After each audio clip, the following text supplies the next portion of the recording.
Ora, boa tarde.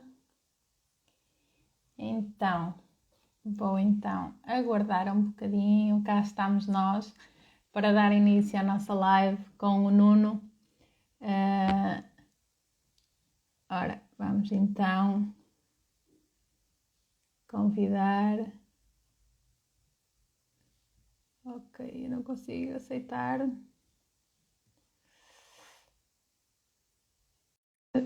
Agora já deve dar. O Nuno já chegou. Acho que estou a aguardar só um bocadinho. Olá, então. Olá, Paula. Olá, Nuno, boa tarde. Olá, boa tarde. Então, antes de mais, quero-te agradecer por teres disponibilizado o teu tempo para estares aqui um bocadinho comigo a conversar, depois de um sábado de trabalho, que eu sei que estiveste a trabalhar. Muito obrigada pela tua disponibilidade. Eu é que agradeço o convite, é um prazer estar aqui à conversa contigo. Obrigada. Olha, então é assim, vamos aguardar um bocadinho. Eu também vou enviar aqui alguns convites, algumas colegas que me disseram que queriam de facto assistir, então vou aproveitar para mandar convites enquanto estou aqui a enviar os aviõezinhos para a malta. Oh, Nuno, eu gostaria que tu fizesse assim, muito rapidamente, para quem não te conhece, uma pequena apresentação, quem tu és e o que é que fazes, não é? Embora eu já saiba, mas há muita gente que não conhece. Olha, eu costumo dizer que sou o Nuno e sou pai, porque posso acrescentar aqui uma série de outras coisas que na verdade acabam por ser menos importantes, porque foi de facto a parentalidade que me levou a criar o projeto Educar pela Positiva. Ao Uhum. perceber que me faltavam ferramentas para conseguir educar os meus dois filhos, tenho aqui dois grandes desafios em casa, um menino com 10 anos e uma menina com 6.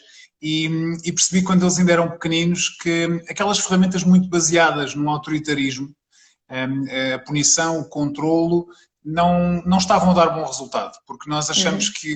que eles nos vão respeitar, achamos que vão compreender muitas vezes a mensagem, então, mais do que sentir que estava a construir uma ligação forte com eles, sentia ao contrário. Sentia, no fundo, enfim, que me afastava, que eles, se calhar, até tinham algum medo de algum autoritarismo. Então acabei aqui por ir à procura de outras ferramentas e Uhum. conheci a disciplina positiva, um modelo educativo pelo qual me apaixonei perdidamente e acabei por lançar-me então nesta aventura da educação, criando a Academia Educar pela Positiva, já depois então de ir fazer lá fora algumas formações nesta área que me habilitaram como formador e, Exato. e então tem sido aqui uma missão de vida maravilhosa poder partilhar com outros pais e com outros educadores estas ferramentas que nos ajudam, de facto, a criar aqui uma verdadeira equipa com os miúdos. Portanto, acabei por mudar de vida, porque sou jurista de formação Sim, e, jornalista, ao que sei e também. jornalista também durante muitos anos. Acabei por deixar o jornalismo e a advocacia na gaveta em 2017 e acho que encontrei aqui mesmo o meu caminho, é verdade. Exato. E ainda bem que encontraste, porque graças a tu teres descoberto esse amor, essa nova paixão pela educação positiva, é que tens ajudado imensos pais, inclusive a mim, a modificar a visão da educação, digamos assim. Porque eu falo por mim, eu sempre tive muito cuidado e muita paciência em contexto de sala de aula com as crianças, com os filhos dos outros, muita pedagogia, não é? E no nosso contexto em casa, nós não temos essa facilidade em sermos tão tolerantes quanto somos com os filhos dos outros. E nós conseguimos, às vezes, perder muito mais rápido a cabeça, aqui, perder muito mais rápido a paciência e a calma com os nossos, porque queremos que eles sejam os melhores, exemplares, que sejam um exemplo perante os outros, não é? Ai, o meu filho tem que ser assim, tem que ser assim.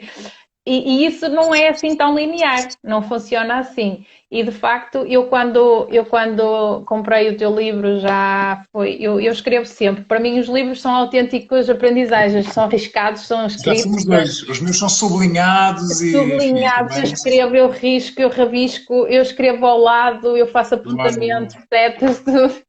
E para mim os livros têm que me ensinar alguma coisa. Para ser um bom livro tem que me trazer conhecimento. E em 2018, 2019, quando eu comprei, no final de 2018 o livro, 2019, se já não estou em erro, por acaso neste não pus a data, mas costumo pôr sempre a data. Para mim foi uma autêntica... Eu identifiquei-me com tudo que tu escreveste. Tudo, Que absolutamente bom, tudo. fico muito E contente. eu já tinha lido o livro da inteligência emocional do Daniel Sim, Goldman, acho que é assim que se diz, Goldman, Goldman, sim, sim. Goldman. E adorei e fiquei fascinada e usei muito daquilo que ele falava lá para me trabalhar a mim própria. E acabei por aprender a lidar muito com as minhas emoções e a evoluir na minha inteligência emocional e a perceber que de facto havia aqui coisas que, ok, eu se calhar não estou a lidar da melhor forma com os meus, não é? E tu no teu livro de facto trabalhas isso de uma maneira muito soft, muito leve e com os teus próprios exemplos, não é?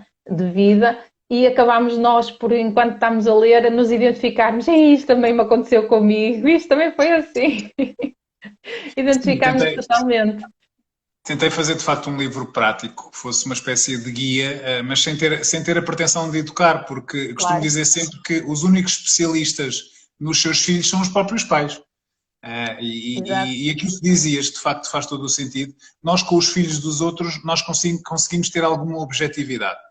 Com os nossos, porque estamos emocionalmente envolvidos, é difícil termos distanciamento. Portanto, as situações, por mais simples que possam parecer aos outros, quando somos nós que estamos lá dentro, é Uhum. muito mais difícil. Não é? É muito mais difícil porque são os nossos, não é? E, portanto, esse distanciamento, eu diria que precisamos ali de um exercício, se calhar precisamos de nos trabalhar, de nos trabalharmos interiormente. Lá está, tem que ser Exatamente. uma viagem ali de autoconhecimento, para termos essa capacidade, às vezes, de conseguir ver de fora quando são os nossos, é extremamente difícil fazê-lo, de facto. Por isso é que, na minha perspectiva, eu acho que a inteligência emocional, antes de nós começarmos a trabalhá-las com as crianças, nós temos que trabalhar em nós, pais, educadores, professores, enquanto sociedade, primeiro em nós. Termos uma autoconsciência das nossas emoções, até que ponto elas alteram o nosso estado ou não, e aprendermos a lidar com elas. Será que podes falar um bocadinho o que é isto, da inteligência emocional? Em que é que consiste? Olha, a importância desse caminho do autoconhecimento. No fundo, quando falamos de inteligência emocional, estamos a falar aqui de uma capacidade de utilizarmos o nosso cérebro como um todo. E isso é muito importante na relação com as crianças, sobretudo. Mas para isso nós precisamos, de facto, dessa tal viagem do autoconhecimento. Precisamos de compreender, antes de mais, o porquê de nós termos determinadas reações, de utilizarmos determinadas ferramentas. Fazemos uma viagem ao nosso passado e trazermos até ao presente aquilo que são as bases da educação que nós hoje estamos a dar. Onde é que nós estamos a ir buscar? As ferramentas que aplicamos com os nossos filhos ou com os nossos alunos. Muitas dessas ferramentas estamos a ir buscá-las à nossa própria educação. E é preciso fazermos esta viagem e percebermos que padrões é que estamos a repetir. Também é importante, de facto, na educação, quando se fala de educar, nós, na verdade, sabemos que não existe um manual de instruções, não é? Infelizmente, ou não, senão depois Não, seria ainda tudo bem que é igual. assim. Não Ainda é? bem que é assim. Mas repara que ninguém nos ensinou a educar. E como é que nós educamos? É muitas vezes com base no instinto, não é? Com base no instinto e sem pensarmos muito naquilo que estamos a fazer. Então, educar com mais inteligência emocional é irmos à procura, no fundo, de mais ferramentas, de outras estratégias para acrescentarmos àquelas que nós já temos. É Exato. conhecer, por exemplo, como é que funciona o nosso cérebro e entendermos o que é acionado a nível cerebral quando dispara o nosso gatilho. O nosso gatilho dispara no momento em que nos sentimos desafiados. Não é? Nesse momento eu já não consigo pensar, já não consigo agir de uma forma racional e este momento em que é acionado o gatilho, a nível cerebral, de facto, há ali uma mudança também. Na verdade, há uma zona do nosso cérebro que é acionada, que estamos a falar ali de uma zona mais primitiva que é acionada, e essa zona toma conta de todo o cérebro. Estamos a falar, no fundo, das emoções, para simplificar um bocadinho a linguagem. Exato. As emoções tomam conta de todo o cérebro e sequestram muitas das vezes o lado racional do cérebro. Imaginem aquilo que nos permite pensar ser sequestrado pelo lado primitivo. Ora bem, quando o primitivo toma conta, sabemos o que é que vai acontecer, não é? As coisas provavelmente não correm bem. Então, quando nós compreendemos, por exemplo, a importância de sairmos às vezes de cena para nos acalmarmos, ou de, mesmo que não seja possível sair de cena, naquele momento termos uma estratégia à mão para não sermos tão reativos. Contar até 10, respirar fundo, enfim, arranjarmos ali uma forma também de mudarmos ali o nosso foco e de recuperarmos o controle do cérebro. No fundo, lá está, libertar os reféns, não é? Libertar ali a parte do cérebro que nos permite ser racionais. Quando nós conseguimos desenvolver um processo que nos permita fazer isto, já estamos aqui a educar com alguma inteligência emocional. Não significa ser melhor do que ninguém, significa ser mais consciente e ir à procura dessas ferramentas, reconhecendo as nossas próprias limitações, porque nós somos seres imperfeitos. Claro, claro, óbvio, até porque ninguém nasce ensinado e a educação é algo que, como tu referiste, é instintivo. Podemos melhorar e ir modificando o nosso padrão aos pouquinhos, conforme vamos adquirindo novas ferramentas, não é? Agora, perante a visão de educação positiva e perante a consciência de uma inteligência emocional que as crianças já trazem consigo, não é? Que vão evoluindo e melhorando e trabalhando ao longo da vida, e nós próprios, porquê da importância de nós começarmos tão cedo, desde a primeira infância, a trabalhar a inteligência emocional? Bom, desde logo porque o cérebro é como uma folha em branco e que desde o momento em que a criança nasce, nós estamos a inscrever mensagens nessa folha em branco. Desde o momento zero, a criança, qual esponja, vai absorvendo tudo o que são mensagens à volta. Então, quanto mais eu repetir determinadas mensagens, essas mensagens vão sendo inscritas cada vez mais nessa folha em branco que é o cérebro, e quanto mais repetidas, mais elas de facto ficam como marcas até a nível da construção da personalidade. Portanto, quando a criança nasce, começo logo com uma mensagem, na verdade, que consiga o equilíbrio, nem sempre fácil, entre a firmeza que muitas vezes é necessária, mas ter sempre presente a questão do respeito, do carinho pela criança. Quando eu começo com coerência e com consistência, de facto, a passar esta mensagem, é desde logo essa mensagem que vai ter, então, esta influência na construção da personalidade, que nos primeiros anos é nessa fase, de facto, que ganha muita importância esta questão. Portanto, quanto mais cedo eu começar a passar boas mensagens, a dar bons exemplos, mais probabilidade também eu terei de a criança depois também ter essa capacidade, lá está, de repetir aquilo que vê e aquilo que ouve, não é? Porque sabemos que os neurónios espelho, aquelas célulazinhas receptoras que recebem as mensagens e preparam o cérebro para imitar, elas estão sempre muito ativas, então elas estão sempre à espera de reconhecer uma mensagem para a repetir. Quanto mais a mensagem for de facto construtiva, melhor será também para a construção dessa personalidade e da ligação do adulto com a criança, obviamente.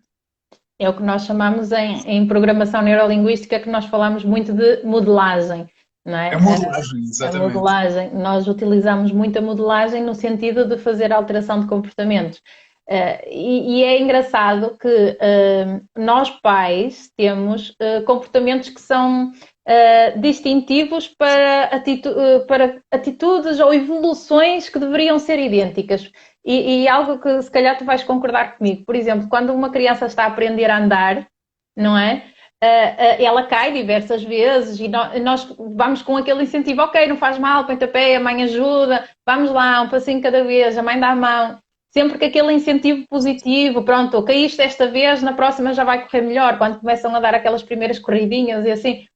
E no que diz respeito à obediência, ou a respeitar as nossas regras, nós avisámos uma vez, avisámos duas, à terceira já estamos, tu não me respeitas, tu não ouves o que eu digo, não é? Há uma discrepância aqui de atitudes, de comportamentos, que para mim fez todo o sentido quando eu comecei a olhar para a educação positiva, quando eu comecei a olhar para a inteligência emocional, e assim, realmente isto não faz sentido, como é que nós vamos incentivar tanto um comportamento para evoluir e repetidamente, não é? Quando eles estão a aprender a ler, por exemplo, quando estão a aprender a desenhar as primeiras letras, pronto, olha, vamos melhorar, eu estou aqui, vamos treinar, vamos continuar a treinar e a desenhar as letras e 1, 2, 10, 20 vezes, 30 vezes.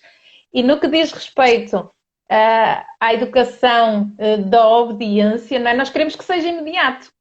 Nós queremos que eles ouçam a primeira vez e cumpram. E a partir daí que não haja mais nenhuma repetição daquele comportamento e daquela má atitude que nós consideramos menos positiva. Não é? É uma discrepância de atitudes e comportamentos da nossa parte. Sem dúvida, acho que tocaste num ponto muito importante. Nós esperamos resultados imediatos na educação. Basta utilizar aqui esta nova estratégia e isto tem que resultar logo, não é? E a criança vai perceber e nunca mais vai ter aquele comportamento. Mas, na verdade, eu uso até aqui uma situação em que podemos todos imaginar, quem nos está a ouvir. Imaginem que começam hoje um curso de mandarim. Okay? Nunca tiveram contacto com a língua e hoje começam um curso de mandarim. E eu logo na primeira aula digo-vos o seguinte, atenção que amanhã vamos ter teste. Amanhã vamos ter teste. O que é que vocês pensarão? Mas este professor é louco, então, mas nem sequer ainda demos nada. E eu digo-vos, não, mas hoje na aula de hoje vamos dar aqui já umas noções de mandarim, amanhã já vão ter teste. É absurdo, não é? Claro. Porque precisamos de tempo, e aliás precisamos de muito tempo, para assimilar uma língua. Mas nós exigimos muitas vezes que a criança aprenda no imediato uma série de processos que levam tempo, não é? E, portanto, quando nós temos esta pressa de educar, muitas vezes isto choca com o próprio processo de desenvolvimento da criança, não é? E portanto, entramos aqui em contradição e normalmente as coisas não correm bem. Eu uso sempre uma analogia que pode ser interessante. Eu vejo a educação um pouco como uma ida ao ginásio. Eu, se for ao ginásio, por melhor que seja o personal trainer, eu nunca vou conseguir resultados no primeiro dia. Por mais que eu me esforce no primeiro dia, verdade? Exatamente. O que é que eu preciso para conseguir resultados? Antes de mais, assumir o compromisso de lá ir ao ginásio.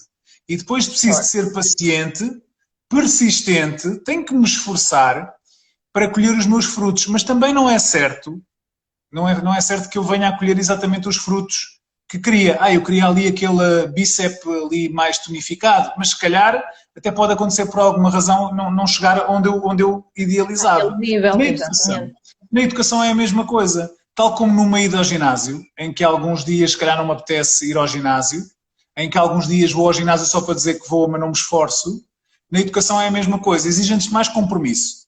Uhum. Nunca se consegue no primeiro dia resultados. É preciso muito pela coerência, pela consistência, pela repetição. A criança aprende pela repetição. Porquê? Porque ela vai testar. Ela vai sempre testar para perceber se eu vou repetir a mesma resposta a segunda, a terceira, a quarta ou a quinta. Ora, se eu à terceira ou à quarta tiver outro comportamento, aquilo que eu estive a construir acaba por cair por terra, não é? Então é de facto um bocadinho isto.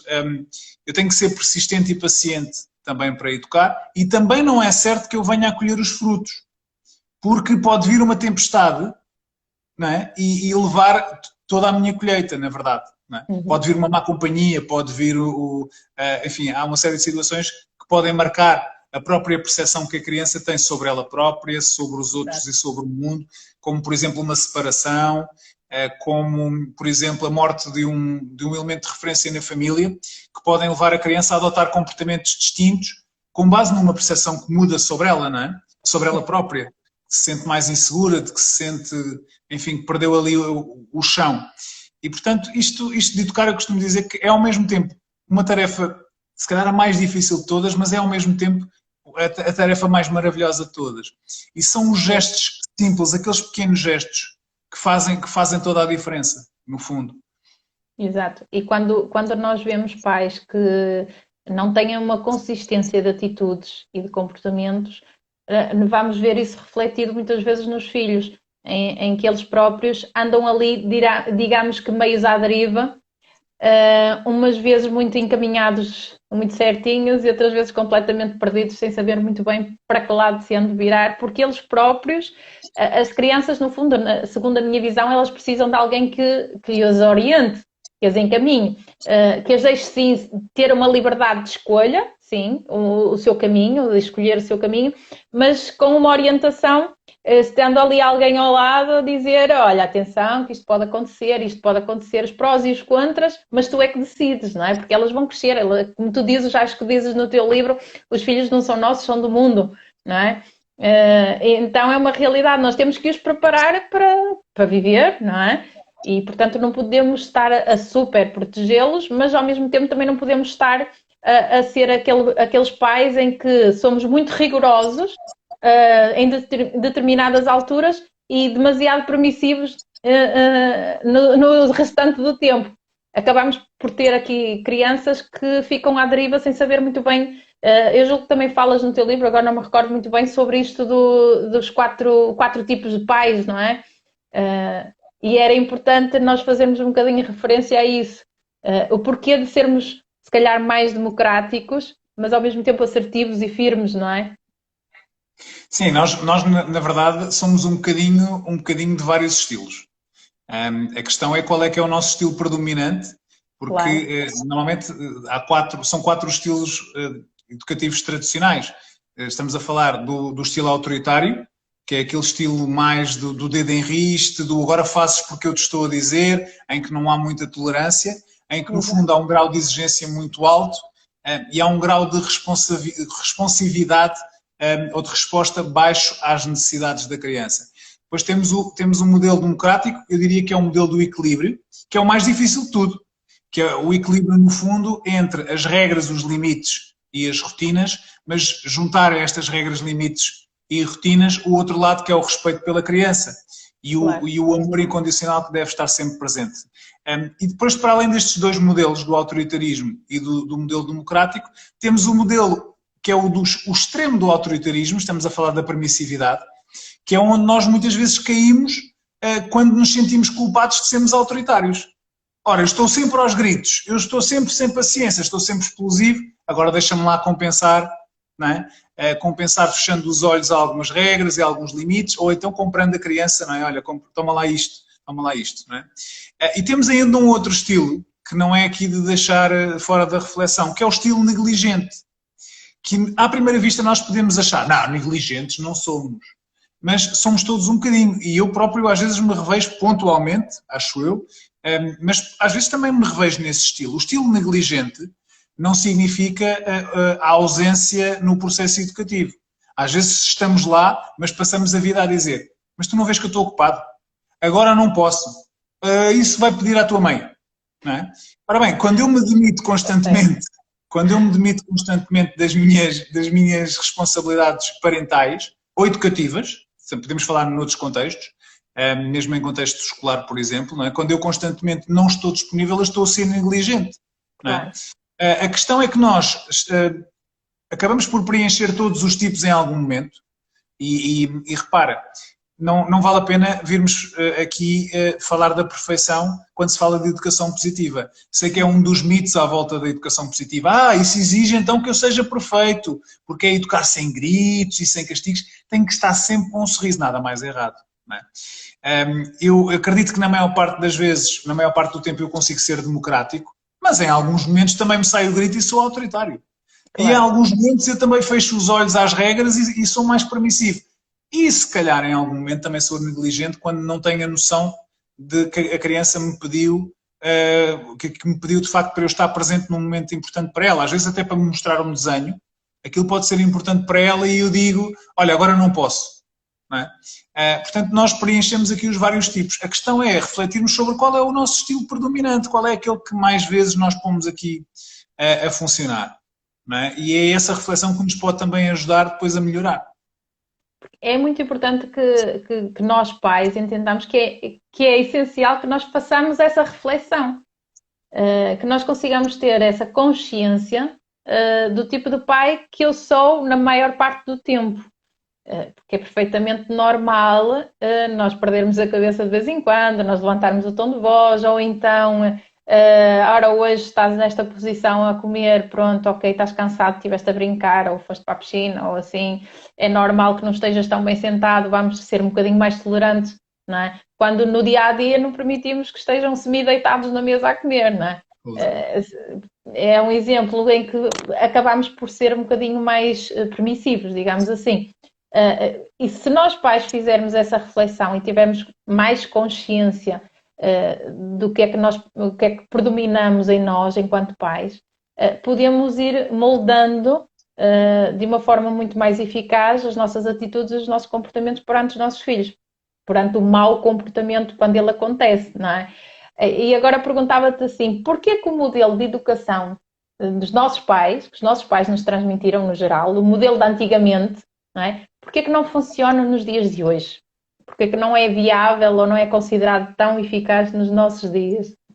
Bem, essa é uma excelente pergunta. Eu diria que as crianças mudaram, a sociedade também mudou e os próprios educadores também mudaram. Ou seja, mudou tudo, não é? Se nós pensarmos, se nós quisermos sair um bocadinho do âmbito da educação, basta vermos que, se calhar há menos de 100 anos, não estou se calhar a ser muito rigoroso, mas há menos de 100 anos as mulheres não podiam votar, ou tínhamos, não é, consoante a cor da pele, tínhamos guetos muito mais acentuados do que aqueles que temos hoje. Sabemos que ainda existe muito, mas isto para dizer que os direitos, por exemplo, de alguns estratos da sociedade não existiam e a coisa também foi evoluindo, não é? Na educação, se calhar evoluímos lentamente também em muitas coisas. Se calhar já não há, diria em grande parte, em grande parte dos ambientes, se calhar já não há a mesma austeridade e a mesma rigidez barra violência, mas sabemos que ainda é um fenómeno que ainda existe, não é? Mas também conseguimos hoje, porque temos muito mais informação, conseguimos hoje, com base nessa informação, ir percebendo coisas tão simples como aquelas que já falámos aqui, de como é que funciona o cérebro. Ora bem, utilizando dados tão simples como os dados da neurociência, que nos dizem, de uma forma científica, de facto, o que é acionado quando se grita a nível cerebral, quais são as marcas que podem ficar.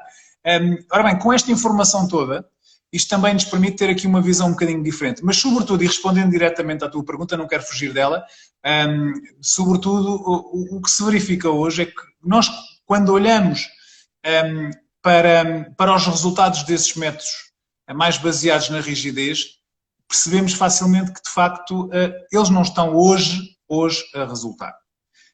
E isso mostra-o precisamente o facto dos comportamentos desafiadores se manterem ou até se intensificarem, de hoje em dia as crianças não responderem como respondiam no tempo dos nossos pais, com o tal respeito barra reverência barra medo. Hoje perante uma atitude mais autoritária, a criança, a maior parte das crianças já desafiam, não se ficam.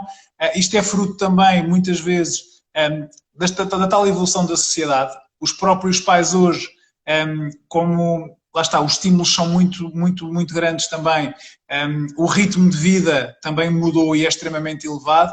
O que acontece é que os pais hoje, muitos deles, pelo cansaço, porque às vezes também não é fácil conseguir o tal equilíbrio. E há uma confusão entre o equilíbrio e a permissividade. Muitas vezes há o resvalar total de um extremo para o outro. Portanto, no fundo há aqui muitos fatores, mas que nos levam sobretudo a olhar para os comportamentos, para os resultados das estratégias antigas que aplicamos nos tempos modernos e que facilmente percebemos que com tantas mudanças é preciso fazer diferente. Como dizia o Einstein, não é? Loucura é fazer sempre a mesma coisa à espera de resultados diferentes. Diferente, exatamente. E é aí que surge então a educação positiva que nós abraçamos. Eu estou, digamos, em transformação. Há coisas de... Exato. Mas assim mais focada numa educação diferente daquela que eu recebi, obrigatoriamente, não é? Os meus pais fizeram o melhor que sabiam com os instrumentos melhores que eles tinham. E como nós dizemos, eu dei gente, não é? Então, se tu também levas 2 palmadas, também não perdes nada, não é? O que dizemos muitas vezes acaba por nos passar pela mente, e a minha passava-me muitas vezes pela mente isso, não tenho problema nenhum em assumi-lo. mas estou há cerca de 3, 4 anos nessa mudança porque consciencializei-me que não adianta, não é por aí. E é aí que surge um dos pilares da educação positiva, que é o agirmos com firmeza, mas ao mesmo tempo com carinho. Isso é mais complexo do que pode parecer, não é? Bom, isto depende se olharmos para o copo meio cheio ou para o copo meio vazio. Eu, como tento ver o copo meio cheio, eu diria que pode não ser assim tão difícil. Agora, que é um caminho é. Porque esta firmeza, entenda-se por firmeza, a assertividade, que muitas vezes é necessária no discurso, e esta firmeza, barra assertividade, tem aqui 3 ingredientes muito importantes, que são as regras, os limites e as rotinas, que todas as crianças precisam, obviamente. Só que eu só consigo que estas regras, limites e rotinas sejam eficazes, só consigo passá-las com uma firmeza e uma assertividade, digamos, construtiva, se eu juntar o outro lado. E o outro lado é o carinho, o amor incondicional, no fundo. O carinho tem 2 ingredientes lá dentro, que é o amor incondicional, eu conseguir mostrar à criança que, independentemente do comportamento, eu gosto dela. Isto pode parecer fácil de entender, então não gostamos todos dos nossos filhos, por exemplo? Claro que sim. Mas se eu, perante o mau comportamento, quando a criança erra, se a primeira coisa que eu faço é o sermão, o grito, o castigo ou a palmada, eu posso estar ali a criar na ideia dela, espera lá, mas tu só gostas de mim quando eu me porto bem. O teu amor é à condição. Quando eu me porto mal, cais-me logo em cima, não é? Só gostas de mim quando eu me porto bem. Então, conseguir dizer a uma criança, depois dela se portar mal, quando tudo está calmo, olha, o pai adora-te, mas vamos conversar sobre aquilo que aconteceu. É mostrar o tal amor condicional. E depois é preciso juntar aqui o respeito. E esse elemento é que para mim é o mais importante. Conseguirmos respeitar quem está do outro lado. E pensarmos um bocadinho como é que nós também gostávamos de ser tratados. Não é? Se nós na nossa empresa, o nosso chefe nos ameaçasse com uma palmada, nos dissesse, não entregaste o relatório a tempo, então vais ficar aqui virado para a parede, durante 2 horas virado para a parede, a pensar. A pensar no que fizeste ou que não fizeste. Bem, ou olha, não vais ao recreio, não vais ter hora de almoço, porque portaste mal, não vais ter hora de almoço. Como é que nós nos sentiríamos? Não é? É um bocadinho de fazer este exercício. Respeitar a criança não é ser permissivo.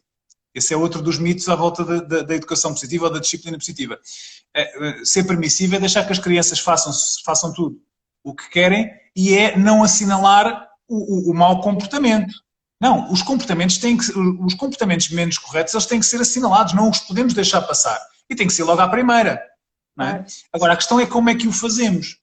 E às vezes coisas tão simples como, lá está, ser firme e carinhoso pode nos ajudar. Por isso é que eu acho que não é assim tão difícil. Se calhar o que é difícil é sermos capazes de esperar pelos resultados, porque não é de um dia para o outro que conseguimos nós mudar, não é? Aqui o chip, nem é do dia para o outro que obtemos resultados, que as crianças vão estranhar. E eu recebo muitas mensagens de educadores e de mães que me dizem assim, os meus filhos, desde que eu comecei a utilizar a firmeza e o carinho, perguntam, mãe, mas tu já não estás a gritar? Tu agora já não gritas tanto? O que é que se passa contigo? Estás bem? Porque os miúdos não estão habituados, não é? Não estão habituados, portanto, eles próprios vão estranhar. Uma coisa que o meu pequenito, ele tem 4 anos, o que ele me disse, ainda foi há um bocadinho que ele fez uma asneirita e assim, tu não estás zangada? Tu não estás zangada? Assim, fiquei chateada. E ele, mas ainda gostas de mim? Eu gosto sempre de ti, vou gostar sempre de ti. Ai, que eu gosto muito de ti. Ele saiu-se assim, mas ficou ali na cabecita dele a pensar, mas eu fiz uma asneira grande, tu não estás zangada? Porque eu estive a conversar com ele, de facto, eu estive a falar e disse, olha que isto não se faz, isto, assim, porque ele virou-me ali uma água e tal, e coisa, pronto, no chão. E eu disse, olha que não podes fazer isto, que isto é uma asneira, estás a estragar o chão, essas coisas. E depois, entretanto, fui-lhe mudar a roupa porque ele estava molhado. E enquanto subíamos as escadas, ele saiu-se assim com essa simplicidade. Tu não estás zangada? Eu estou, fiquei chateada, fiquei. Mas ainda gostas de mim? Eu gosto sempre, vou gostar sempre. Mesmo quando tu fazes as neiras muito grandes, eu gosto sempre de ti. E isso acabou por mexer um bocadinho com a minha cabeça. Eu assim, realmente, olha que se eu tivesse reagido de outra maneira, se calhar ele ia ficar a chorar e eu ia ficar em sofrimento porque nós também ficamos, quando nós reagimos de forma impulsiva e quando reagimos de uma forma mais agressiva, nós próprios também mexemos com a nossa própria emoção. Eles ainda não controlam bem as emoções deles, mas nós temos essa capacidade racional de pensar, ok, eu estou chateada, mas o que é que eu vou fazer com esta chateação, não é? Com esta zanga que eu neste momento estou a sentir na minha emoção. Podia levá-la para um lado, mas optei por conversar e dizer, olha, não podes voltar. Porque ele tem 4 anos, na consciência dele, ele eventualmente não estaria a fazer nada de tão grave assim, não é? Nós temos que, se calhar, evoluir um bocadinho nesse sentido, de aprendermos a lidar é com as nossas emoções primeiro, para podermos reagir às emoções deles e aos maus comportamentos, aos que nós consideramos mau comportamento, não é? Sem dúvida. Mas aquilo que tu dizias, por exemplo, essa situação em que a criança fez uma asneirita, não é? Nesse caso, por exemplo, foi entornar água. Esses momentos são grandes oportunidades. São grandes oportunidades para lhes ensinarmos, então, qual é que teria sido o comportamento correto. E em algum momento eu posso aplicar uma consequência, que é uma coisa diferente do castigo. Por exemplo, se a criança entornou a água, por que não eu aproveitar para ensinar, por exemplo, como limpar? Olha, então fizemos aqui uma coisa que, pronto, aconteceu, não é? Mesmo que tenha sido de propósito, olha, então o que é que temos que fazer agora? Agora tens que ir limpar. Portanto, eu vou-te dizer onde é que está a esfregona, e pegas aqui, olha, eu até te posso ajudar, até pode aqui, fazemos aqui trabalho de equipa, por exemplo, uma primeira vez, não é? E a criança começa a associar aquele momento à consequência, que é uma consequência lógica, não é um castigo, dizer à criança, não é? Olha, então agora vais limpar, não é? Da segunda vez, se calhar ela já pensa 2 vezes antes de entornar o copo, porque depois sabe que vai ter que limpar, não é? Ou da terceira ou da quarta vez. Portanto, às vezes, neste processo, lá está, pela repetição, a criança vai entendendo. Isto, para mim, foi um dos princípios transformadores da disciplina positiva. Ver os erros como oportunidades. Exatamente. Nós não vemos o comportamento desafiador como uma oportunidade. Não vemos o comportamento agressivo como uma oportunidade. Eu percebo porquê. Naquele momento em que a criança nos levanta a mão ou diz um palavrão, eu não consigo dizer assim, olha que bom que isto aconteceu. Que bela oportunidade. Claro que não. Mas quando tudo estiver calmo, se calhar antes de eu ter aquela conversa, vamos tentar acalmar-nos e eu posso pensar assim, espera lá, isto é uma bela oportunidade para termos aqui uma bela conversa, para eu te fazer perceber que este comportamento não foi o mais correto e para trabalharmos uma nova atitude para a próxima. Então ver de facto, para mim isto é transformador, ver os erros como oportunidades deu-me aqui uma grande ajuda para de facto começar a ver ainda mais o copo meio cheio. Exatamente. E agora diz-me, porquê que nós nunca devemos reagir quando a criança está no auge de uma birra? Porque é que nós nunca devemos falar com ela, aconselhar, retificar comportamento, conversar, seja o que for, quando ela está no auge da sua birra, digamos assim? Imaginem um vulcão. O vulcão acabou de entrar em erupção. Adianta eu tentar apagar esse vulcão? Não há nada que eu possa fazer. Nada. É preciso deixar que a lava deixe ali um bocadinho e ir apanhá-la um bocadinho mais à frente, não é? Quando já estiver ali menos a ferver. Então transportar um bocadinho esta ideia também para a educação. Não adianta quando a criança acabou de explodir, está no meio de uma birra, quando o adolescente está furioso a espernear, a bater nos móveis, não adianta naquele momento eu dizer, mas estás a ser um mal educado, para imediatamente com isso, ou não sejas bebé, não adianta, porque na verdade a mensagem não vai passar. Porque o cérebro da criança ou o cérebro do adolescente, ele não está preparado para receber a mensagem, está bloqueado, a tal zona racional, ela está bloqueada. Então o que há a fazer é encontrar, lá está, é um dos pilares da disciplina positiva, encontrar espaço para reconectar antes de corrigir. No momento de conflito quebrou-se a conexão. É como se houvesse um muro, não é? Nós estamos de um lado e está a criança do outro. Eu tenho que arranjar forma de derrubar este muro para chegar a mensagem ao outro lado. Então o que há a fazer é reconectar. Primeiro, arranjamos uma forma de ambos estarmos calmos. Com os mais pequeninos, obviamente com crianças de colo ou com crianças de 2, 3, 4 anos, a principal ferramenta é a mudança de foco, não é? É distrair com uma palhaçada, com uma brincadeira, é o mais fácil com os mais pequeninos. Bom, quando eles são um bocadinho mais velhos, podemos começar a aplicar o time-out positivo. O dizer à criança, olha, eu percebo que tu estejas irritado, então eu também estou a ficar um bocadinho irritado com a situação, vou sair daqui para respirar um bocadinho fundo, ok? Se precisas chorar, manda tudo cá para fora, chora à vontade, já vamos conversar sobre aquilo que se passou. Eu comecei a utilizar isto com a minha filha mais nova de 6 anos, quando ela tinha 3 anos e meio, porque quando ela começava a fazer uma birra e aquilo ganhava uma espiral muito grande em poucos segundos, eu costumo dizer que ela ia do 0 ao 100, do 0 ao 100 em 5 segundos. Quando eu tentava aproximar-me, baixar ao nível dela, ser firme e carinhoso, ó Paula, é para esquecer, porque ela, para ela não me deixava aproximar e começava a espernear e a bater. E eu percebi naquela altura que o mais eficaz era sair de cena. Então eu dizia, olha, eu percebo que tu estejas irritada, isto também é muito importante, validarmos a emoção da criança. Claro. Eu percebo que estejas irritada porque eu não te deixei comer as gomas. E, portanto, percebo isso perfeitamente. Eu também estou a ficar um bocadinho irritado, então, olha, manda tudo cá para fora, chora o que precisares, eu vou ficar aqui também a tentar acalmar-me, ou então até vou sair de cena, se estivermos em casa, vou ali à cozinha beber um copo de água. Isto permite-me depois voltar para fazer o resto então do processo, que é reconectar, e então vamos corrigir.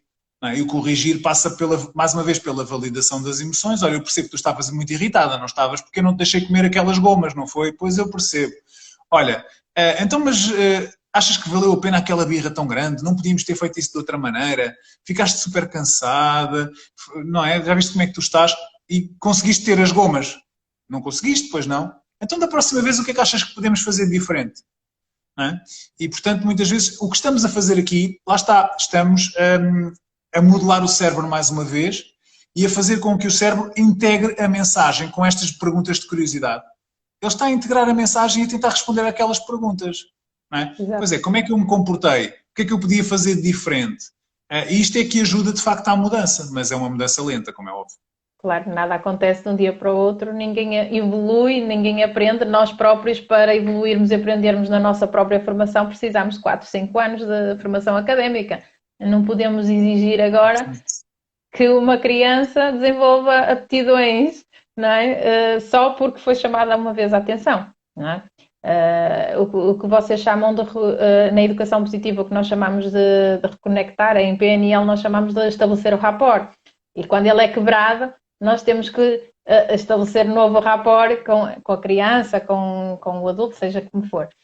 E isso é essencial, mas em todas as áreas da nossa vida. E na infância e na escola nós vemos que é de uns pontos dos mais importantes que nós temos no nosso dia-a-dia, é termos um bom rapport com aquela criança. Com os nossos filhos, uma boa reconexão, uma conexão emocional, não é? Porque nós só conseguimos assimilar aprendizagens se nós estivermos ligados emocionalmente a elas. Se não houver emoção, nós não vamos aprender, seja em que contexto for. Por isso, na educação, obrigatoriamente, segundo a minha perspectiva, e acho que concordas, tem que haver ligação emocional. Porque senão Paulo, eles não... se calhar tocaste no ponto talvez no mais importante de todos. Na disciplina positiva chamamos-lhe estímulo. Quando uma criança se sente estimulada naquilo que for, mais facilmente ela obtém bons resultados. Porquê que temos crianças tão desafiadoras nas nossas salas, por exemplo, hoje em dia? Porque falta o estímulo. Quando os professores, com toda a razão, se queixam de grupos demasiado grandes nas salas. Quando sentem que não conseguem chegar a cada uma das crianças. E, de facto, não conseguem muitas das vezes, não é? Porque é preciso ali uma ginástica muito grande. O que acontece é que as crianças, no fundo, não se sentem suficientemente importantes. E acham que a escola, muitas vezes, é apenas uma coisa chatíssima, uma coisa obrigatória que lhes acontece. E na qual elas não têm um papel a desempenhar. Eu sou apenas mais um aqui, eu não tenho voz, aquilo que eu penso não interessa. Então, falta estímulo, falta, lá está, a tal ligação emocional, como aqui trouxeste, nós chamamos-lhe estímulo, aqui na disciplina positiva, é de facto, este é o motor da educação. Uma criança estimulada não tem necessidade de se portar mal. Exatamente. A questão é que eu não consigo sempre estimular a criança, não é? Portanto, vamos ter sempre alguns comportamentos de chamada de atenção. Agora, quando eu consigo envolver a criança, quando a criança se sente motivada, estimulada, à partida ela própria vai à procura de obter mais conhecimentos, mais resultados. Portanto, acaba por ser aqui um motor muito, muito poderoso da educação. E o estímulo, agora voltando mais uma vez ao teu livro, é completamente diferente do elogio. São coisas diferentes. Nós estimular não é a mesma coisa que elogiar. Não é, não é. Porque o elogio tem o foco no adulto. E eu trago-vos uma frase que se calhar resume tudo. É uma frase que nós dizemos muitas vezes. Eu estou muito orgulhoso de ti. Atenção, não me interpretem mal. É uma frase que eu digo também muitas vezes aos meus filhos. Mas vejam lá se esta frase que eu vou dizer se não é muito mais forte. Tu deves estar muito orgulhoso de ti próprio. Ó Paula, esta frase tem uma força incrível. Muito, muito superior. Experimentem fazer experimentem esta dualidade e vejam a reação das crianças. Esta segunda frase uau! Esta segunda frase, na verdade, põe o foco no processo e naquilo que a criança já conseguiu. E não faz depender da expectativa do adulto. Porque quando eu digo à criança, muito bem, fizeste mesmo o que eu esperava de ti. Ainda bem que me ouviste, boa! O que é que eu estou aqui a colocar no ombro da criança? A responsabilidade do foco no adulto. É um elogio. Ora bem, a criança vai fazer para agradar ao adulto. Ora, quando a criança começa a fazer por si própria, aquilo que nós chamamos de brio, não é? Tem brio em conseguir os resultados por si própria. Isto é altamente satisfatório para uma criança, ela sente-se de facto este prazer. Eu tive uma boa nota porque me esforcei, não para agradar aos meus pais. Então isto muda tudo, a diferença entre o estímulo e o elogio. Portanto, o elogio, digamos que deve ser usado com algum cuidado e depende muito dos elogios. Lá está, o estou orgulhoso de ti, faz-me todo o sentido. Agora, quando eu constantemente digo, pá, tu és o maior, não é? Tu és perfeito, olha, tens a quem sair. Não é? Quando estamos muito na base do elogio, às vezes criamos esse elogio artificialmente, a criança acha que é a melhor do mundo. E depois quando percebe na vida real que não é, isto é muito complicado. Se nós de facto conseguirmos trocar, na maior parte das vezes, o elogio pelo estímulo, estamos de facto a trabalhar um conjunto de habilidades sociais e para a vida muito interessantes, como a autoestima, a autoconfiança e a própria autonomia. Claro. Então, se uma criança se sente estimulada, não é? Está a desenvolver tudo isto com simples frases tão poderosas, não é? Portanto, há aqui uma diferença ainda significativa. Acaba por ser um dos aspectos mais importantes na educação positiva, o estímulo versus elogio, não é? Nós temos a capacidade de distinguir se estamos a aplicar um elogio ou se estamos a aplicar um estímulo, acaba por ser um dos pontos mais importantes na educação positiva. Quando nós falamos, por exemplo, em recompensas e castigos, não é? Ou neste caso, as consequências e as recompensas, o que é que nós podemos distinguir? Desculpa lá, apareceu-me aqui uma... Faz parte. Tenho aqui um penetrazinho. Faz parte. Olha, há bocadinho aconteceu-me no meu workshop antes de... Estiveste a ver no jogo das toupeiras? Não tenho agora o jogo das toupeiras. Mas agora não posso ligar o jogo das toupeiras. Porquê? Porque estou aqui, olha, estou a falar com este senhor. E depois eu posso ligar, está bem? Eu posso ligar? Não, estamos a conversar um bocadinho, está bem? Estamos quase a acabar. Quando acabar a conversa podem ir brincar um bocadinho. Boa ideia, mãe. Sim, boa ideia. Estamos a conversar. Queres dizer olá? Espera aí. Desculpa lá. Não. Diz olá. Não? Ele ouve-te. Há bocadinho aconteceu-me também num workshop que eu estive a dar. O meu filhote já é um bocadinho mais velho, já tem 10 anos, portanto não me apareceu em frente à câmara, mas entrou sorrateiramente na sala para vir buscar uma coisa e ficou a ouvir o resto do workshop sentado no chão. Foi maravilhoso. Portanto, às vezes acontece, faz parte. E pronto, esse ainda é mais pequenino, quer aqui escrever o teu Tiago, se ele quer escrever o teu Tiago. Escreveu o teu Tiago. Mas faz parte. Nós temos de estar também preparados para isso. Sabes que, se me permites só aqui em 30 segundos, na apresentação do meu livro em 2019, quando estava a apresentar o livro Educar pela Positiva, em plena FNAC de Lisboa completamente cheia, a minha filha sai da primeira fila e vem sentar no meu colo e não me deixava falar, pôs-me a mão na boca, a mão no microfone e não me deixava falar. Toda a gente tem suspense a pensar como é que eu ia resolver aquilo.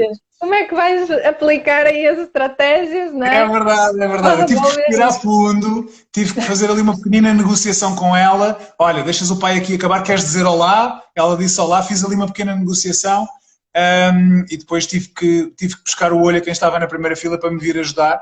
Exato. Porque às Perante vezes é aquele espetáculo necessário. todo, ela queria palco, não é? Portanto, às Claro. vezes o imprevisto acontece, não é? E já sabemos. E eu tenho agora aqui, ele quer a todo custo usar o T de Tiago, que é a letra que ele conhece, não é? A letra que ele conhece, e ele gosta muito de escrever o T de Tiago no Sim. computador e escrever. Portanto. Agora Olha, foi mas pôr ali o pensamento. perguntavas sobre os castigos, As as consequências recompensas, sim. e as recompensas, não era? Uhum. Exato, castigo, recompensas, consequências naturais, consequências lógicas. Para muitos pais isso ainda causa muita confusão. Não é? O que é que são, E é o que é que natural. são as consequências? É um castigo? É uma forma de castigar? Quando É não tem natural nada a que ver. haja, é natural que haja essa confusão, porque a fronteira muitas vezes é muito ténue Sim. entre um castigo e uma consequência. Por vezes essa fronteira é muito ténue. Basta nós, se pensarmos um bocadinho na definição de castigo e de consequências, se calhar as coisas ficam um bocadinho mais claras. O castigo é algo que não está relacionado com a ação. Ou seja, vamos pensar, falaste-me alto, gritaste comigo, vais ficar uma semana sem ver televisão. Ora, eu pergunto, o que é que tem a ver a televisão com o grito? Não é? Não tem absolutamente nada a ver. Não é? Então, o que acontece é que nós estamos a aplicar algo que, como não é relacionado, à partida também é, na definição de castigo, o castigo é desproporcional. Uma semana, só porque gritei contigo, fico uma semana, eu depois arranjei um problema a mim próprio. Como é que eu vou gerir aquela semana? Como é que eu vou organizar as coisas? Aliás, o primeiro princípio, a disciplina positiva considera que os castigos não são eficazes, sobretudo no médio e longo prazo. Dão-nos a ilusão de que resultam no momento. Porque se eu tirar aquilo que o meu filho mais gosta, se ele se portar mal, ele vai fazer o que eu quero. Não é? E eu penso, resultou. A questão é que estou a ensiná-lo a mentir, a omitir, para não ser apanhado da próxima vez, para não ser castigado.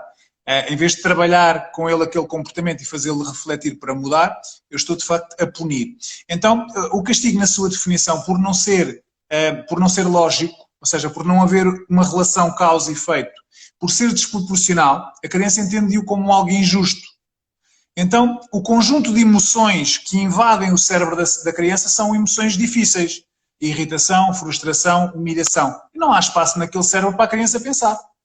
Nenhuma criança vai para o quarto a pensar, olha, que bom que me castigaste, que agora eu quero ser um menino melhor. Não. Vou a pensar como é que eu da próxima da vez faço Vou dar a volta à situação. Exatamente, não é? Ao contrário dos castigos, as consequências, elas ou podem ser ou naturais ou lógicas. As naturais são muito simples de entender. Se estiver a chover lá fora e eu for lá para fora sem um chapéu de chuva, sem um guarda-chuva ou sem um capuz, vou-me molhar. É consequência lógica dessa opção.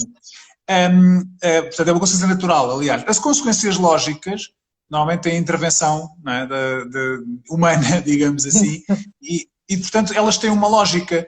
Por exemplo, lá está, entornaste a água, a consequência lógica é ir limpar. Destruíste a torre de Legos do teu irmão, a consequência lógica é ajudares a reconstruir. Então, a questão é que muitas vezes a fronteira é muito ténue porque depende da forma como aplicamos uma coisa ou outra. Porque, repara, se eu disser assim, entornaste o copo de água, então vais imediatamente limpar. Já viste a vergonha que foi o que fizeste aqui? Há aqui um fator que faz toda a diferença. É que o castigo não respeita a criança. E a consequência é respeitadora. A criança entende é que há uma causa e efeito que para ela também acaba por ser lógica. Ora, se eu imponho ou estabeleço uma coisa que eu chamo consequência, mas aos gritos, e até lhe digo, isto é uma consequência do teu comportamento, eu posso lhe chamar o que eu quiser. Mas na cabeça da criança isto é sempre um castigo, não é? Isto é sempre um castigo. E, portanto, é isso que aqui faz toda a diferença, na verdade, entre castigo e consequência.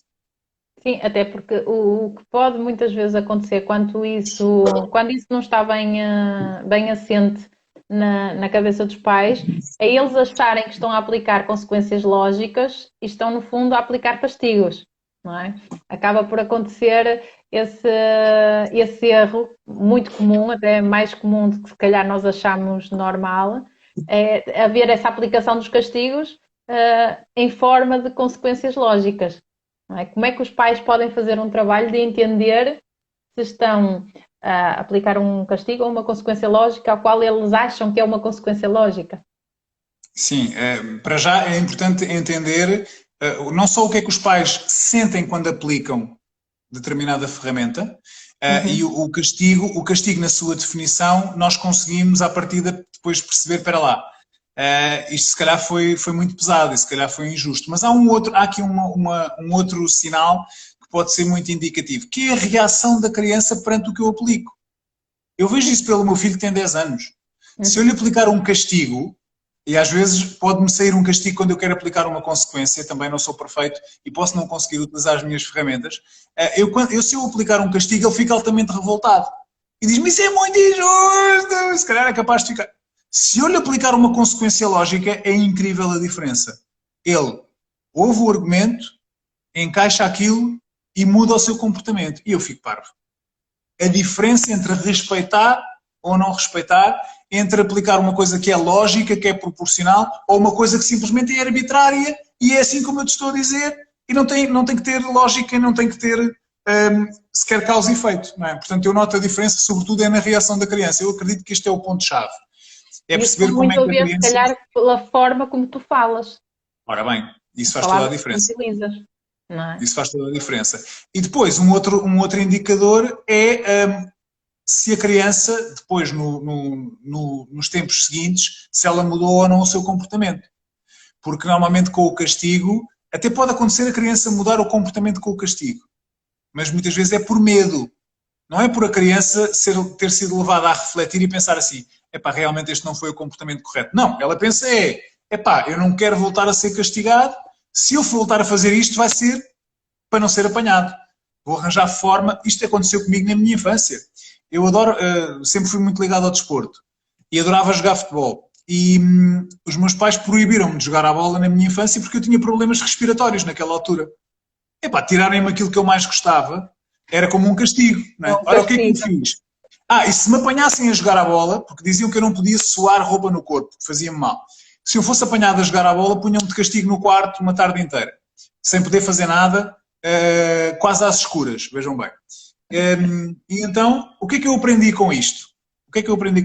Aprendi uma coisa muito simples. Continuei a jogar a bola, mas em vez de ir para casa e ser apanhado, passava pelo vizinho de cima, pedia-lhe um secador e secava-me. Mas ora bem, qual foi o caminho que eu escolhi? Foi da omissão e da mentira, não é? Exato. Porque não queria...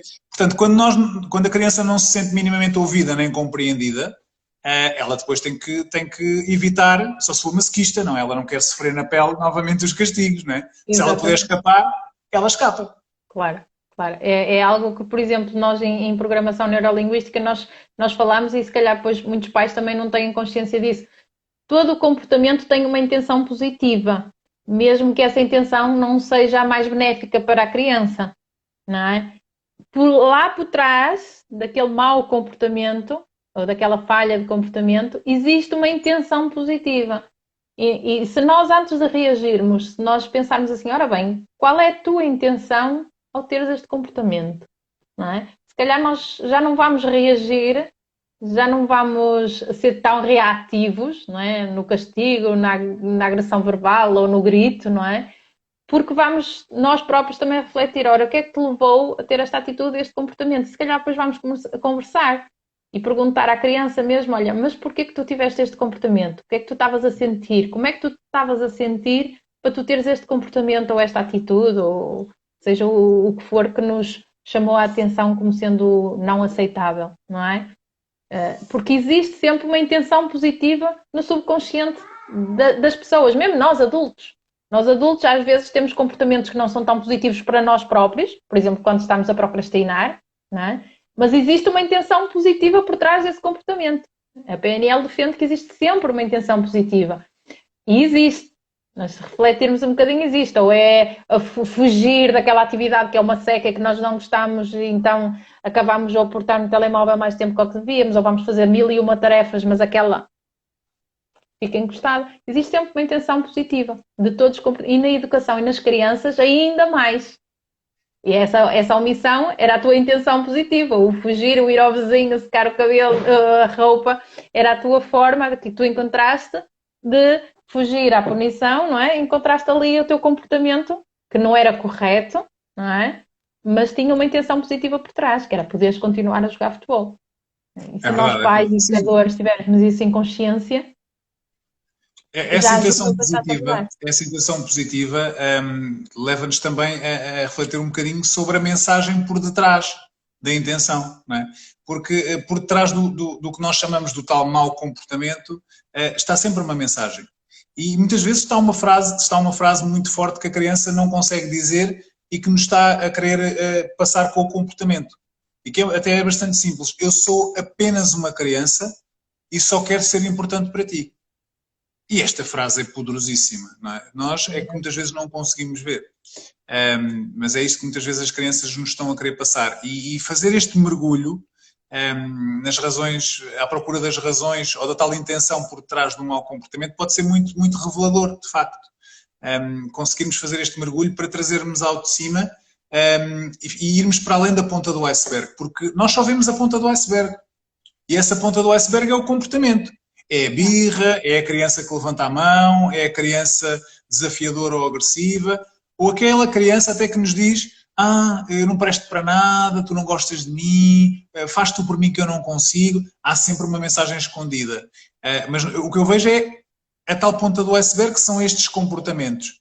E leva algum tempo, muitas vezes, a conseguir fazer um mergulho para ver o tamanho da base do iceberg.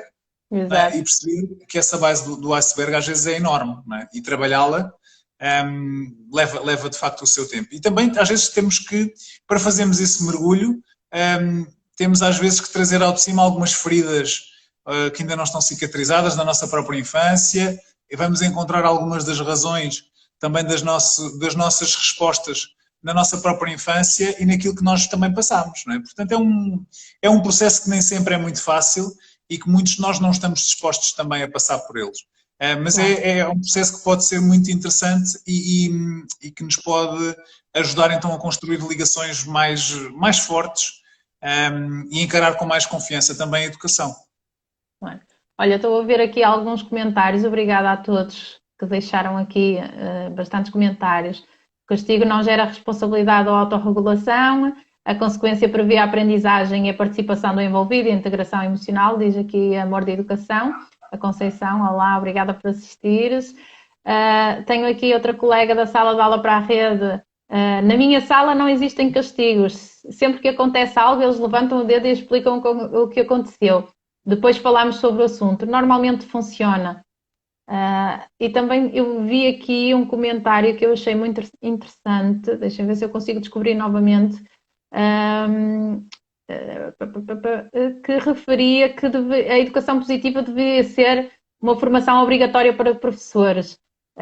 Eu agora não estou a descobrir aqui quem fez a publicação e acho que é de facto algo que o nosso Ministério da Educação infelizmente deixa passar. Está aqui a Luísa.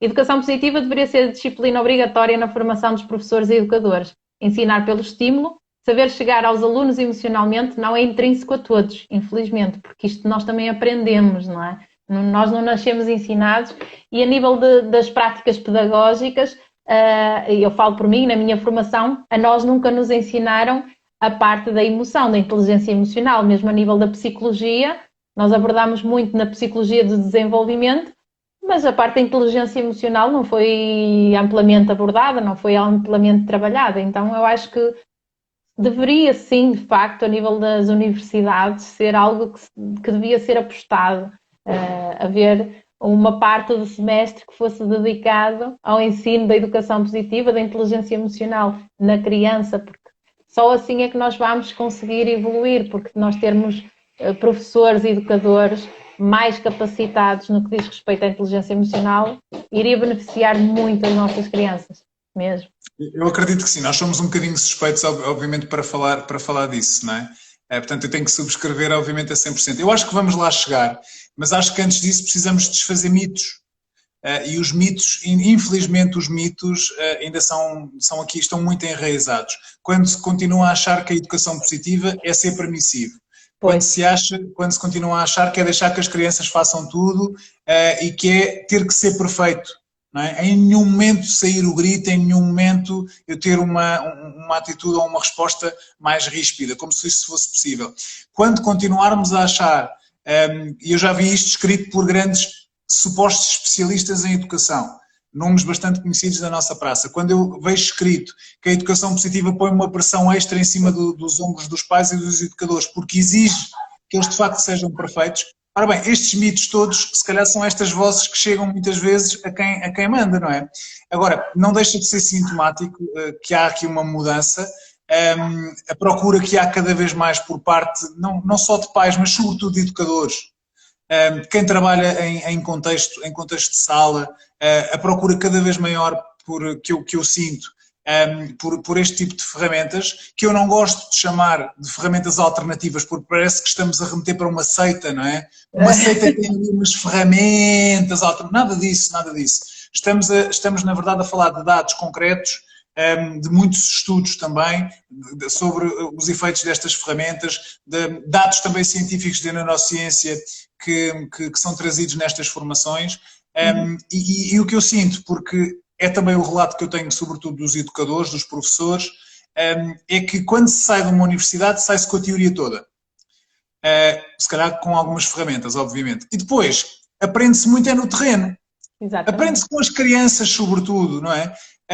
Então, se nós conseguirmos, de facto, introduzir nas formações base, conseguimos introduzir uma vertente mais prática, que é a vertente da educação positiva, designadamente da disciplina positiva, que é dentro dos vários modelos aquele que eu obviamente defendo e com o qual me identifico plenamente.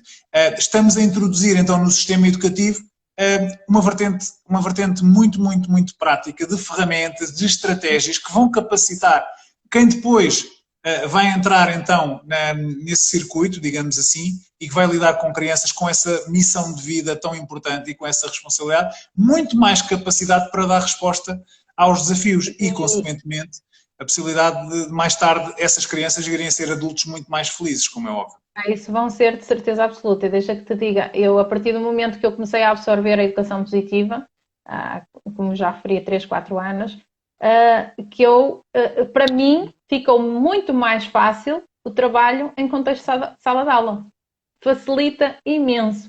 Dá mais trabalho numa fase inicial, sem dúvida nenhuma, mas facilita muito a médio e longo prazo, porque as crianças ficam muito mais autónomas, muito mais dinâmicas, muito mais conscientes das aprendizagens que estão a desenvolver, a importância do aprender a aprender, a metacognição, elas terem consciência daquilo que sabem, que é muito, muito, muito importante mesmo, principalmente na faixa etária do primeiro ciclo, que é a minha área.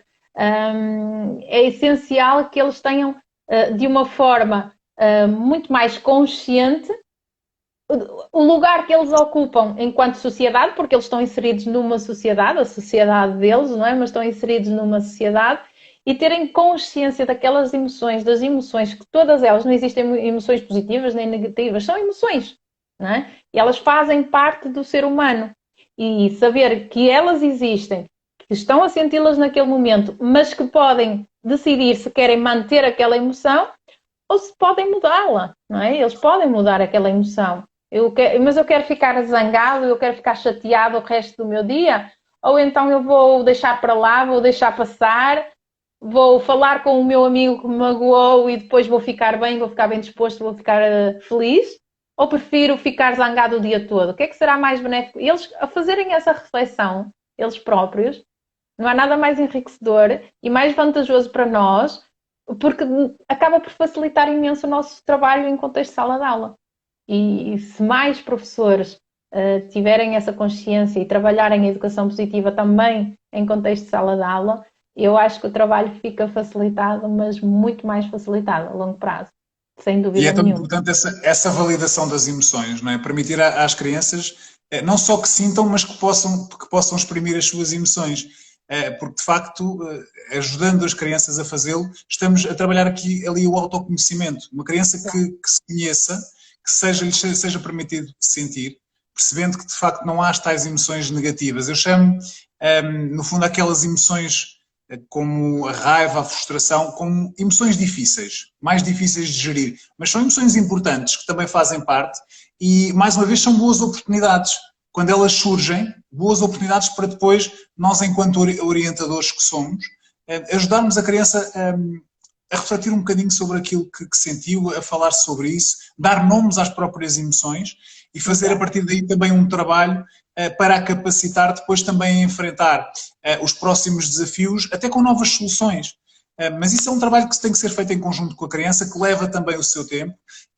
Eu também senti que no início, quando comecei a aplicar as ferramentas da disciplina positiva, senti que era um caminho trabalhoso no início, de facto, mas depois as coisas começam rapidamente ali a entrar numa espécie de piloto automático, já nos começa a sair tudo com bastante naturalidade, mas é como em tudo na educação, já falámos disso no início, Paula, não é? Exatamente. É a questão de facto de percebermos que é um caminho e um caminho de avanço e recuos. Muitas vezes nós também não confiamos no processo quando nos deparamos com o primeiro obstáculo. Até estava a correr bem, até notei ali umas diferenças, comecei a aplicar aqui umas ferramentas, olha, até correu bem. Bem, quando há um dia em que há uma birra, que já não havia há não sei quanto tempo, esse é que é o momento para vermos a oportunidade de pararmos para pensar, de refletirmos, e é preciso confiar muito neste processo, e nem sempre o conseguimos fazer. E às vezes deitamos por água abaixo aquilo que já estávamos a fazer, porque isto afinal não resulta porque ele hoje... Só que a criança vai ter que desafiar, porque ela vai ter que testar as reações, vai ter que testar a mudança, ela vai ter que perceber por ela própria, testando, se o adulto realmente mudou ou se em algum momento ele vai voltar àquilo que fazia antes. E nós temos de estar preparados para isso, para estes avanços, para estes recursos que é o processo educativo e continuarmos, de facto, sobretudo a dar as ferramentas às crianças para que sejam elas a comandar o avião da sua própria vida. Exatamente. Somos nós que estamos no comando, enquanto educadores, mas há um momento em que é preciso dizer, olha, eu já te dei aqui as ferramentas, quase todas, eu já te dei muitas ferramentas e vou passar agora aqui para o lugar de copiloto e tu agora vais comandar o avião da tua própria vida. Mas eu, como bom copiloto, eu não me vou embora. Eu vou continuar aqui a orientar-te nesta missão, vou estar aqui ao teu lado para aquilo que tu precisares. Esta confiança, quando conseguimos... É praticar aqui o desapego, não é? Quando conseguimos, quando temos a coragem de o fazer, isto é difícil, mas quando temos esta coragem, eles não só nos agradecem, como deixam-nos ir nesta viagem com eles.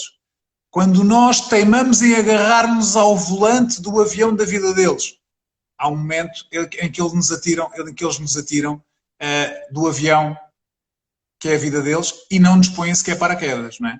E acho que é isso também, no fundo, nós queremos evitar, aqui em sentido figurado, obviamente. Exatamente. Olha, Nuno, temos aqui imensos comentários. Eu peço desculpa não estar a ler todos, eu estou a tentar dar assim uma vista de olhos assim transversal. Temos muitos comentários de colegas, professoras que se identificam imenso, que deveria haver mais ações do género relacionadas com a educação positiva nas escolas e também concordo 100%. Outra colega que diz que os restantes colegas de escola consideravam a ela permissiva por haver demasiado barulho numa sala de aula, pois deixa que te diga que se uma sala de aula houver silêncio é muito mau sinal, na minha visão das coisas. Uma sala de aula tem que ter movimento, tem que ter ação. As crianças têm que estar à vontade na sua aprendizagem, sem haver uma rebaldaria, como é óbvio, nem cadeiras a voar, nem crianças a andar por cima das mesas, mas numa sala de aula tem que haver barulho. Ponto. É uma sala de aula onde tu passes num corredor de uma sala de aula e haja um silêncio absurdo, das duas uma estão a fazer um teste, não é? Que aí é natural que exista o silêncio, então alguma coisa não está a correr pelo melhor, na minha visão das coisas, não é? Sim, é preciso deixar que as crianças também sejam crianças, não é? Já falámos aqui sobre a importância de existirem regras, rotinas e limites, mas quando conseguimos envolver as crianças na construção também dessas regras, desses limites e dessas rotinas, é quando conseguimos de facto que elas participem do próprio processo, mais facilmente as coisas também vão resultar. E quando se fala aqui de facto do ambiente em sala, muitas vezes o que nós tentamos é que as crianças se comportem como adultos e que nos deem respostas enquanto adultos. Ora, quando o próprio cérebro ainda está em evolução, em maturação, até depois dos 20 anos, na verdade, não é? Porque temos o cérebro em constante evolução, mas nós já estamos a exigir a crianças de 3, 4, 5 anos que nos deem comportamentos muitas vezes como se fossem adultos. Eles não estão muitas vezes capacitados a fazê-lo, não é? Exato. Então, depois muitas vezes o que acontece é que noutros contextos, porque as crianças se sentem, se calhar, castradas em determinados contextos, vão procurar noutros em que tenham mais liberdade, dar expressão a esse ser criança. E é preciso que elas tenham espaço para isso, sem dúvida alguma. Exatamente. Tenho aqui uma colega a dizer que é completamente de acordo, é a quebra-silêncios, ainda bem que existem mais colegas, eu também sou a quebra-silêncios. Normalmente há sempre barulho nas minhas aulas, e festa e alegria, e é o que é importante. E outra coisa que eu acho que é essencial numa educação positiva em contexto de sala de aula é as crianças fazerem parte do estabelecer da planificação da semana. Elas, ao fazerem parte delas próprias, ao terem consciência das aprendizagens que vão fazer ao longo da semana, haver, sei lá, um cartaz, um placar, em que todas as semanas o professor trabalhe com elas e diga, ora bem, esta semana temos estas aprendizagens para fazer. E uma estratégia que eu acho que funciona muito bem é dar à criança a autonomia dela decidir o que vai fazer em cada dia da semana. Ela tem aqueles conteúdos programáticos que tem que trabalhar. Agora, se ela vai fazer aquela ficha de português ou aquela atividade de ciências de estudo meio à segunda ou à quarta, ela pode tomar essa decisão. Para o professor não causa transtorno nenhum, desde que ela chegue a sexta-feira e faça o cumprido, não é? Aquilo que foi previamente estabelecido. Acho que não causa transtorno nenhum e ajuda a criança a desenvolver muito mais autonomia, autoestima e autoconfiança. E ela própria acaba por ter uma responsabilização sobre as suas ações. E isso também ajuda muito no desenvolvimento da sua inteligência emocional, na minha visão. Não sei se concordas ou não. A nível do primeiro ciclo, eu acho que ainda se tem na criança uma dependência muito grande no professor titular. Sim, não se lhe dá autonomia. É verdade, basta vermos a forma como as salas de aula, na maioria das escolas, ainda estão organizadas, não é? Que é como era também no nosso tempo, não é? Temos as filas com as crianças a verem-se nas suas costas. Quando continuamos com um modelo muito centrado no professor, na verdade, em que as crianças têm um pouco de autonomia, normalmente isso depois reflete-se muitas vezes na falta de motivação, não é? Eu conheço alguns projetos muito interessantes, conheço um em especial numa escola pública num bairro em Lisboa, rotulado esse bairro como problemático, aqui em Camarate, uma escola pública que tem um projeto muito interessante. Eu já tive a oportunidade de visitar uma dessas salas, é uma sala também muito em específico, porque lá está, a educação são as pessoas e neste caso até é uma professora que decidiu, provavelmente também teve ali autonomia para o fazer, em que ela tem aqui um projeto muito interessante. Ela o que faz é envolver as crianças na escolha das atividades. Obviamente que são escolhas em que ela é ali a orientadora, como é óbvio, e então é-lhes permitido construir o horário da semana com base naquelas atividades ou naquelas tarefas. E ela transforma aquilo tudo num jogo e num desafio, em que as crianças, por exemplo, tiram de dentro de um potezinho um papelinho para saberem qual é que vai ser ali uma das suas tarefas. Noutras delas, também são elas a darem ideias. E então há ali uma dinâmica criada muito interessante em contexto de sala, que permite que aqueles miúdos tenham uma vontade enorme de estar ali, que se sentem envolvidos, que se sentem parte de todo o projeto e, na verdade, todas as semanas têm um contexto que vai mudando.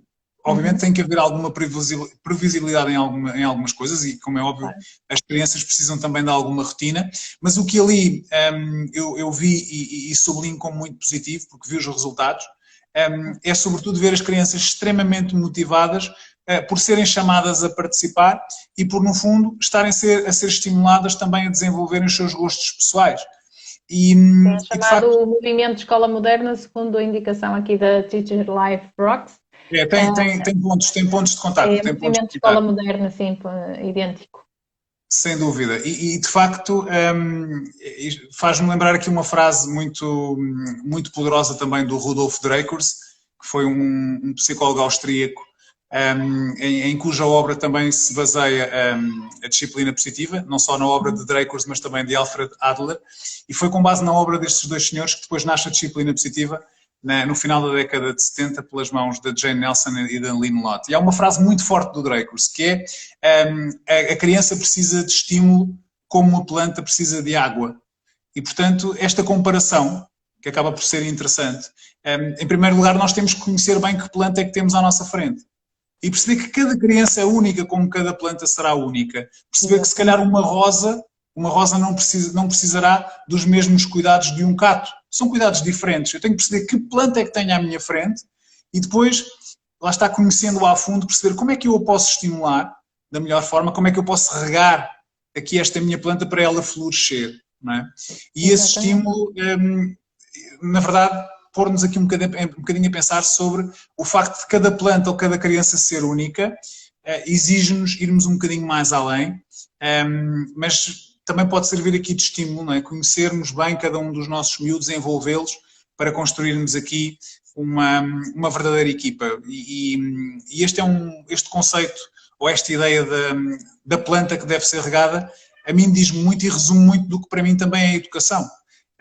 Nós sabemos que para que uma planta floresça é preciso isto tudo, não é? É preciso regar, é preciso ser paciente, persistente para conseguirmos colher os frutos e nem sempre vamos colher aqueles frutos. Pode vir uma tempestade e levar essa colheita, não é? Mas quanto melhor regarmos, não é? Quanto mais pacientes, mais persistentes e consistentes e coerentes formos, mais possibilidades temos depois de colher esses frutos, obviamente. No fundo, quanto mais nós trabalharmos as raízes, não é, dessa planta, mais segura ela vai crescer e evoluir e provavelmente melhores serão os frutos que ela dará no futuro, não é? Eu acho que a raiz é essencial, é a nossa consistência nas ações, a nossa persistência nas nossas ações é que vai levar a que a criança crie umas boas bases para se desenvolver enquanto adulto responsável em sociedade, não é? E acima de tudo, que seja um adulto com uma inteligência emocional evoluída e trabalhada, porque o que nós vemos, muito infelizmente, são muitos adultos em que não têm ainda uma boa capacidade de trabalhar as suas próprias emoções, de se fazer aquele autoconhecimento das suas próprias emoções, não é verdade? E acho que passa muito por aí, nós sermos consistentes nas nossas ações diárias. O que nem sempre é fácil, lá está, falar mais, voltamos àquela questão do valor da imperfeição e percebermos que vamos sempre falhar muito, não é? Claro. Vamos sempre falhar muito e conseguirmos encontrar nesses momentos, de facto, uma oportunidade para pararmos um bocadinho para pensar e apenas uma oportunidade de melhoria. Mas sem sentirmos essa pressão que sentimos no dia-a-dia, nós vamos continuar muitas vezes a senti-la, não é? Não precisamos que ninguém nos ponha uma pressão extra em cima. E, portanto, acima de tudo, se nós conseguirmos olhar para a educação, no fundo, descodificando um bocadinho aquilo que é esta nossa missão, que ao mesmo tempo é tão difícil, mas deve, ou pelo menos deveria permitir-nos em algum momento nós respirarmos, apreciarmos, não é? Em alguns momentos eu vejo a educação como uma bela paisagem que nós até conseguimos desfrutar. Até em alguns momentos conseguimos parar para pensar quão orgulhosos estamos daquilo que são os frutos daquilo que estamos a plantar e muitas vezes vermos com cada conquista apreciarmos esses momentos. Mas há momentos em que a educação não é de toda uma paisagem, não é? E parece que entramos todos num túnel escuro e frio, entramos juntamente com a criança nesse túnel, mas é nesse momento, não é? É nesse momento que a criança mais precisa de alguém que já passou por esses túneis. Não é? Alguém mais maduro e mais experiente que possa, no fundo, orientar nesse caminho que muitas vezes não sabemos quanto tempo é que esse túnel também vai demorar, não é? Mas sabemos o que é que existe do outro lado. Sabemos que ao fundo do túnel existe sempre a luz. Então, nos dias menos bons, eu faço este exercício quando tenho um dia menos bom, que é no final do dia pensar, isto hoje correu mesmo muito mal, mas amanhã vai ser um dia diferente. O que é que hoje não correu bem que eu possa amanhã fazer diferente? E é muito raro quando eu, ao fim do dia, penso desta forma, que no outro dia ou nos dias seguintes as coisas não corram bastante melhor. Portanto, esta reflexão, estes momentos negros ou os momentos menos bons são mesmo excelentes oportunidades para nós dali evoluirmos e ajudarmos também a criança neste processo, que também é um processo sempre evolutivo. É o tal caminho que fazemos em conjunto. Obviamente. Olha, vou-te dar agora, assim, 1 minuto de tempo de antena para promoveres o teu livro, se quiseres. Eu sei que ele está à venda em todas as superfícies, não é? Nós sabemos, mas também o vendes online, não é verdade? Sim, é verdade, é verdade. Agora é mais fácil até, não é? Sim, agora temos o UC, temos a diversas plataformas online que agora é mais fácil. Bom, Paulo, o que é que eu posso dizer? Sobretudo que eu não tive nem tenho a pretensão de ensinar a educar. Não é? Eu acho que caímos muitas vezes, quem trabalha nesta área, cai muitas vezes num discurso mais, não só moralista, como muitas vezes achamos que por supostamente termos mais ferramentas, achamos-nos aqui grandes especialistas. E eu tentei desmontar um bocadinho esta ideia, apresentando-me nesta dualidade de, por um lado, pai, e apresentando alguns exemplos também de como fui resolvendo algumas situações com os meus filhos, e trazendo obviamente um pouco também da experiência enquanto formador na área da disciplina positiva. Mas sem esta pretensão também desmistifico muito essa ideia no livro. Não é de facto de todo querer ensinar a educar, volto a reforçar que são os pais, para mim, os grandes especialistas nos seus filhos. É preciso observar, estar atento, estar presente, o tal tempo de qualidade, não a quantidade de tempo. E, portanto, o livro acaba por ser, sem grandes pretensões de ser no fundo, uma bíblia, muito longe disso. Acredito que poderá ser um guia para quem quiser aprofundar o que é a disciplina positiva. Porque mostrar a capa, porque é um livro muito prático.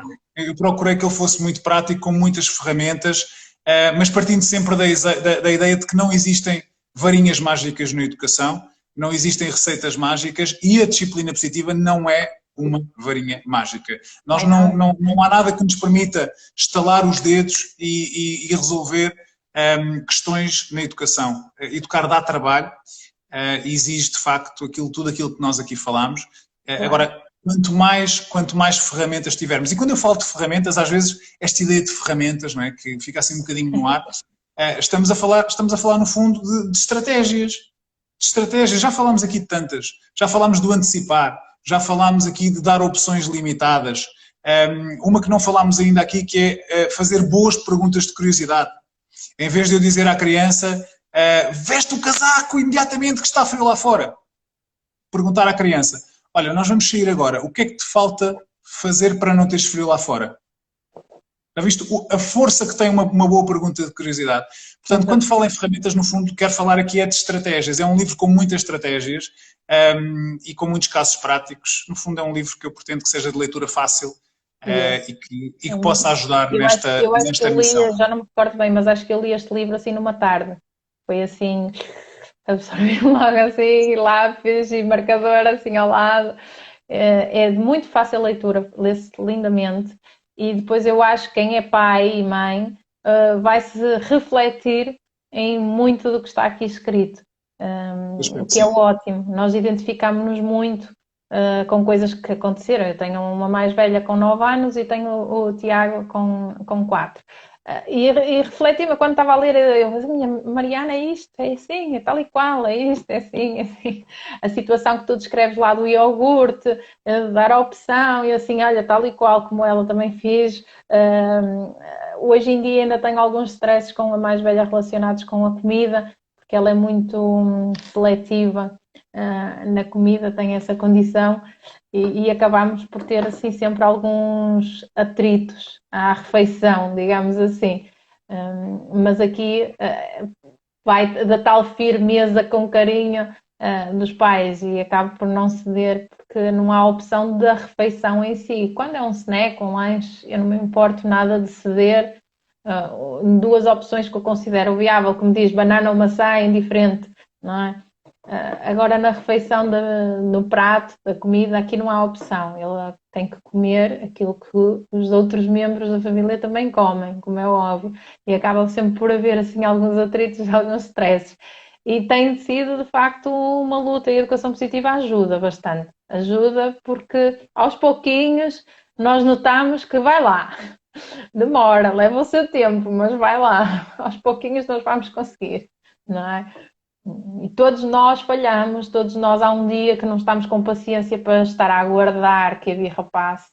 E todos nós, acontece, não há pais perfeitos. Ou melhor ainda, todos os pais são perfeitos na sua imperfeição, como eu costumo dizer. Não é? É a minha visão das coisas, todos os pais são perfeitos na sua imperfeição, não é? Há uma frase muito engraçada que uma vez me trouxe uma mãe num workshop, em que ela dizia que a única mãe perfeita que ela conhece é a mãe do Ruka. Porque a mãe do Ruka nunca tem dúvidas, a mãe do Ruka nunca se chateia, nunca grita. Ora bem, a mãe do Ruka na verdade não existe, não é? E portanto, as mães reais elas não são perfeitas. As mães perfeitas elas se calhar só existem nas redes sociais algumas, não é? Mas não existem. Nós sabemos que de facto as mães reais de carne e osso elas falham, vão continuar a falhar muito, por mais estratégias que tenham, há sempre os momentos em que nós não conseguimos agir da melhor forma e isso também pode de facto ser visto como uma oportunidade e irmos trabalhando dia a dia enfim, sem queremos ser os melhores pais e sem nos também entrarmos muitas vezes em comparação, darmos o melhor que pudermos e isso às vezes já é muito. Isso às vezes já é muito. Exatamente, sem dúvida. Olha, Nuno, muito obrigada. Vou ver se o Instagram me permite guardar a live. Gostava muito que ela ficasse guardada, mas ele às vezes prega-nos algumas partidas. Obrigada pela tua disponibilidade para estares aqui connosco. Ainda tivemos bastantes colegas aqui a assistir. E eu agradeço a todos de coração por terem disponibilizado já 1h30 do vosso dia, do vosso fim de tarde, que passou assim muito rápido, mas já vamos em 1h30. Obrigada a todos por terem estado aí a assistir e obrigada, Nuno, mais uma vez pela tua disponibilidade para estares aqui comigo a conversar um bocadinho sobre educação positiva e inteligência emocional. Obrigado, Paulo. Eu é que agradeço o convite, foi um prazer também estar aqui à conversa contigo. E vejo aqui ainda por cima muita gente aqui na área de educação, muita gente que eu conheço também desta área e aproveitar para desejar também uma boa Páscoa, não só para ti, Paula, mas para todos. Obrigada, igualmente boa Páscoa para todos. Eu vou tentar salvar a live, vamos ver se o Instagram me ajuda. Obrigada a todos, obrigada, Nuno, mais uma vez. Boa Páscoa a todos. Obrigado, boa Páscoa para todos. Até breve, obrigadíssimo.